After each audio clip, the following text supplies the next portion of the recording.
અમદાવાદમાં ગેરકાયદેસર કપ સિરપના વેચાણ અને હેરફેર સામે અમદાવાદ શહેર એસઓજી ક્રાઇમ બ્રાન્ચે મોટી કાર્યવાહી કરી છે। જીપીઓ રિલીફ રોડ વિસ્તારમાં પોસ્ટ મારફતે પૂર્વોત્તર રાજ્યમાં કપ સિરપ મોકલવાનો રેકેટનો પર્દાફાશ કરવામાં આવ્યો। પોલીસે 5050 બોટલ કપ સિરપ જપ્ત કરી છે, જેની કિંમત ₹60 લાખથી વધુ હોવાનું સામે આવ્યું।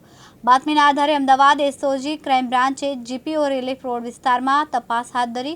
તપાસ દરમિયાન પોસ્ટ મારફતે કપ સિરપનો મોટો જથ્થો પૂર્વોત્તર રાજ્યમાં મોકલાતો હોવાની હકીકત સામે આવી। પ્રાથમિક તપાસમાં જથ્થો મિઝોરમ, ત્રિપુરા અને આસામ જેવા રાજ્યોમાં મોકલાતો હોવાની વિગત સામે આવી। પોલીસે કુલ 5050 બોટલ કપ સિરપ જપ્ત કરી।